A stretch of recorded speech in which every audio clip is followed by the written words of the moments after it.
Halo, selamat pagi, sahabat berkah Kunci Medan. Assalamualaikum warahmatullahi wabarakatuh. Jadi, di pagi yang cerah ini, saya mau menunjukkan beberapa pakan alami atau koleksi pakan alami di rumahnya Berkah Kunci Medan. Ya, di sini ada Trigantea, Indigo Vera, pohon pepaya, dan rumput odol. Oke, ikuti selanjutnya video ini.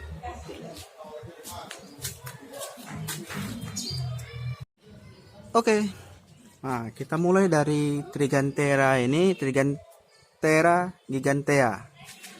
Jadi dia itu merupakan tanaman pakan ternak yang termasuk legum pohon dengan kandungan nutrisi yang cukup baik dan toleran naungan. Jadi dia kalau ada pohon lebih tinggi dari dia atau nggak terlalu kena sinar matahari pun dia cukup bagus juga perkembangannya.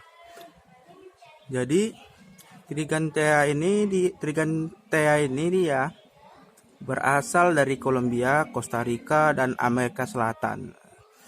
Senyawa anti nutrisinya sangat minimum. Tidak ditemukan alkaloid atau zat tanin, serta kandungan saponi dan steroidnya rendah. Kandungan protein kasar daun ini bervariasi dari 15 hingga 22%, serta kandungan kalsium ditemukan sangat tinggi dibandingkan dengan pohon pakan ternak lainnya. Protein dalam daun ini memiliki keseimbangan asam amino yang cukup baik.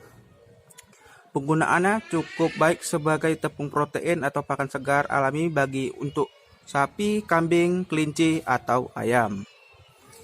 Trigantea ini tanaman yang dibudidayakan sebagai pakan ternak dengan kelebihan produktivitas tinggi 15-16 ton per hektar dengan bentuk yang fresh. Jadi belum dijemur, ya kan? Terus mudah dikembangkan, berdaun lebar, disukai ternak kambing, sapi, kelinci, kandungan nutrisi tinggi, terutama protein, dan tidak mengandung tanin dan anti nutrisi. Jadi daunnya ini walaupun nanti dia ada sedikit air atau seperti ini, nah dia seperti ada sedikit air, tapi ini tidak masalah ya. Tidak masalah. Jadi dia bentuknya itu sedikit ada bulu. Oke. Ada terasa seperti bulu. Nah, daunnya ini seperti jelatang, tapi dia bukan jelatang dan tidak gatal ya kawan-kawan ya. Nah, dia ini kemarin saya beli dalam posisi masih ukuran 30 cm. Dengan banyak daun sekitar 2-3 cabang. 3 cabang seperti ini. Ada cabangnya. Nah, ini sekarang pohon ini berumur 7 bulan. Jadi dia kalau di polybag, kan saya tanamnya di polybag itu kan cukup lambat ya. Tapi kalau dia ditaruh langsung di tanah, pertumbuhannya cukup cepat gitu. Nah, untuk pemberian di kelinci, kalau kelinci dia hanya butuh 4-6 lembar per kelinci per hari. Jadi bisa menghemat untuk biaya pakan kalau kita menggunakan pakan pabrikan atau pelet ya kawan-kawan ya. Oke, lanjut ke koleksi selanjutnya. Oke. Nah, ini koleksi selanjutnya adalah Indigo Vera. Oke, banyak kawan-kawan yang sudah tahu banyak tentang daun Indigo Vera untuk kelinci ya, manfaat dan kegunaannya. Jadi di Indigo Vera ini sangat bermanfaat sebagai pakan hijauan untuk ternak kita karena dia mengandung serat kasar itu sebesar 15,25%. Protein kasarnya dia 27,9%, kalsium 0,22% dan fosfor 0,18%. Nah, si Indigo Vera-nya ini dia bisa dikasih dalam bentuk segar ataupun kering. Nah, dalam bentuk segar dia bisa menimbulkan sedikit bau di feses kelincinya. Sedangkan kalau dia dalam posisi kering, dia agak kurang bau dan proses penyimpanannya pun jadi lebih gampang karena dia lebih cepat kering dia kalau dijemur ya. Oke, lanjut selanjutnya. Oke, selanjutnya rumput odot. Nah, rumput odot ini pun sudah banyak dimanfaatkan oleh para peternak di luar sana untuk pakan ternak mereka. Karena rumput odot ini di segi pertumbuhannya atau perkembangannya cukup baik. Nah, dengan cukup sekali tanam bisa dipakai atau digunakan atau diaret berkali-kali. Semakin dia sering diaret, semakin banyak tunas yang akan tumbuh kalau cara atau mengaretnya itu benar. Jadi cara pengaretnya itu tidak boleh memotong terlalu tinggi, menyisakan terlalu tinggi akarnya. Kalau bisa dihabiskan saja, atau kalau mau menyisakan pun sekitar 1 cm untuk calon tunas anaknya. Karena kalau terlalu tinggi, resikonya itu nanti bibitnya bisa mati. Oke.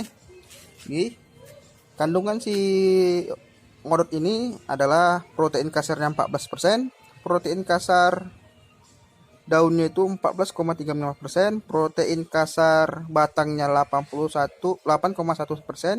kadar lemak kasar daun 2,72%, kadar lemak kasar batangnya 0,91. Jadi untuk si odot ini dia lebih bagus dia dikasih layu atau kering ya. Kenapa? Di batangnya ini agak susah untuk kering di bagian batangnya, karena bagian batangnya pun bisa dimakan oleh ternak kita. Cuman kalau dia terlalu basah, kandungan airnya itu cukup banyak gitu kan, cukup banyak kandungan airnya. Jadi lebih bagus dia dijemur untuk proses penyimpanannya pun lebih awet. Oke kawan-kawan, lanjut ke selanjutnya. Oke, selanjutnya daun pepaya ya. Kenapa daun pepaya ini saya tanam? Ini salah satu obat untuk kelinci ya. Jadi kalau kelinci kita nafsu makannya kurang atau kena kecacingan, bisa memakai ini ya. Ini dia bagus untuk perutnya. Kalau dia nafsu makannya kurang gitu kan, atau baru terkena rabies, kita obati nafsu makannya kurang, bisa dikasih ini ya kan. Nah, kemudian ini kandungan nutrisinya per 100 gram itu ada 87 kilokalori, 8 gram protein, 2 gram lemak, 11,9 gram karbohidrat, 1,5 gram serat, dan 353 mg kalsium. Jadi bagi kawan-kawan yang punya kelinci, ini bagus dan perkembangannya pun cukup cepat, cukup gampang untuk nanam pepaya. Oke.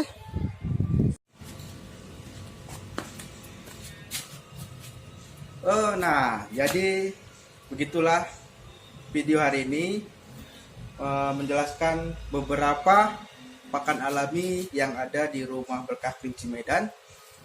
Nah, jadi ini pakan yang bisa dimanfaatkan apabila stok pakan pabrikan atau pelet yang ada di toko lagi kosong, atau di rumah lagi kosong, mepet, nggak ada apa-apa, bisa dipergunakan untuk pakan alaminya. Nah, jadi sekian video ini saya buat. Jangan lupa like, komen, dan subscribe ya kawan-kawan ya. Salam sahabat berkah. Assalamualaikum warahmatullahi wabarakatuh.